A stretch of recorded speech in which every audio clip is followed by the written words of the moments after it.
Hi friends, welcome to Akshaya dot com. இன்றைக்கி இந்த வீடியோவில் இட்லி தோசைக்கு மாவில்லாத நேரத்தில் சட்டுன்னு 10 நிமிஷத்தில் செய்யக்கூடிய உடனடி டிஃபன் ரெசிபி எப்படி செய்யணும்னா பார்க்க போகிறோம்.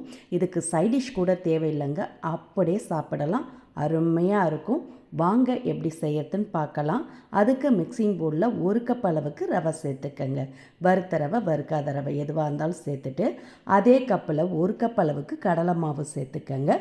கூடவே அரை டீஸ்பூன் அளவுக்கு உப்பும் சேர்த்து நல்ல மாவோடு எல்லா இடம் பரவற மாதிரி கலந்து விட்டுக்கங்க. கலந்துட்டு இப்போ இதில் ரவை எடுத்தோம்ல அதே கப்பில் அரை கப் அளவுக்கு தயிர், அதிக புளிப்பு இல்லாத கொஞ்சம் ஃப்ரெஷ்ஷான தயிராக சேர்த்துக்கங்க.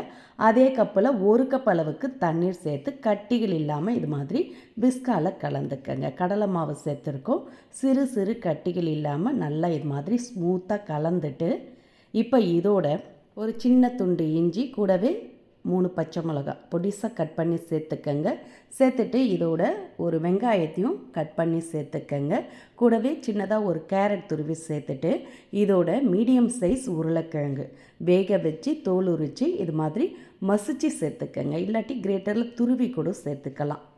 சிறு கட்டிகள் இல்லாமல் இந்த அளவுக்கு உருளைக்கிழங்கை துருவி சேர்த்துக்கங்க. சேர்த்துட்டு இதோட 1 டீஸ்பூன் ஜீரகம், கூடவே அரை டீஸ்பூன் கரம் மசாலா பொடி, இல்லாட்டி சாட் மசாலா பொடி இருந்தால் கூட அரை டீஸ்பூன் சேர்த்துக்கங்க.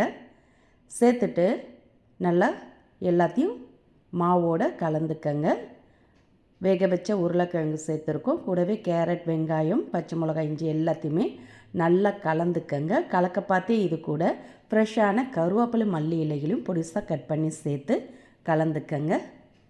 இது மாதிரி நல்லா கலந்த பிறகு இதை அப்படியே ஒரு பிளேட் போட்டு மூடி வச்சிடுங்க. ஒரு 6லேருந்து 8 நிமிஷம் அப்படியே ஊறட்டும். ரவை சேர்த்துருக்கோம், நல்லா ஊறி கொஞ்சம் சாஃப்டாகட்டுங்க. அப்படியே மூடி வச்சிடுங்க. இப்போ சரியாக 8 நிமிஷம் ஆன பிறகு திறக்கிறேன். ரவை நல்லா ஊறி கொஞ்சம் திக்காக இருக்குது.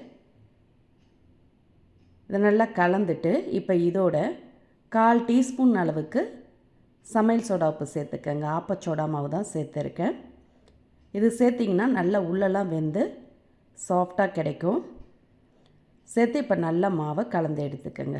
இதில் எக்ஸ்ட்ரா தண்ணீர்லாம் சேர்க்காதீங்க. ஏற்கனவே அரை கப் தயிர், 1 கப் தண்ணி சேர்த்துருக்கோம். அந்த அளவுக்கு கலந்திங்கனாலே கரெக்டாக இது மாதிரி திக்கான பதத்துக்கு கிடைக்கும், இட்லி மாவு பதத்துக்கு.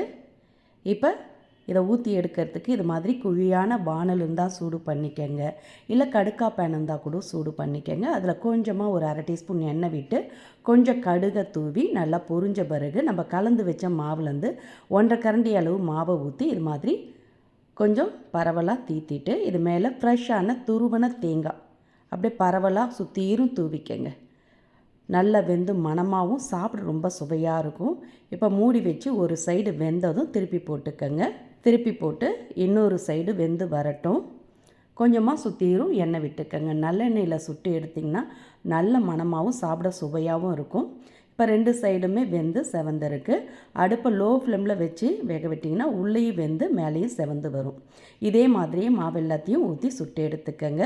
ரொம்ப சிம்பிளாக செய்யக்கூடிய ஈஸியான டிஃப்ரெண்ட்டான பிரேக்ஃபாஸ்ட் ரெடி ஆகிடுதுங்க. இதை நீங்கள் காலை நேரத்துலையும் செஞ்சு கொடுக்கலாம், நைட்டு டின்னருக்கும் ஈஸியாக செஞ்சு அசத்தலாங்க. எப்போவுமே ரவையில் உப்புமா கிச்சடின்னு செய்யாமல் இது மாதிரியும் புதுமையான சுவையில் ஒரு தடவை ட்ரை பண்ணி பாருங்கள். வேக வச்ச உருளைக்கிழங்கு சேர்த்து செஞ்சதுனால உள்ளே நல்லா சாஃப்டாகவும் மேலே கிறிஸ்பியாகவும் இருக்கும். இந்த ரெசிபி பிடிச்சிருந்தால் லைக் பண்ணுங்கள், ஷேர் பண்ணுங்கள், மறக்காமல் நம்ம சேனலையும் சப்ஸ்கிரைப் பண்ணிவிடுங்க. நன்றி, வணக்கம்.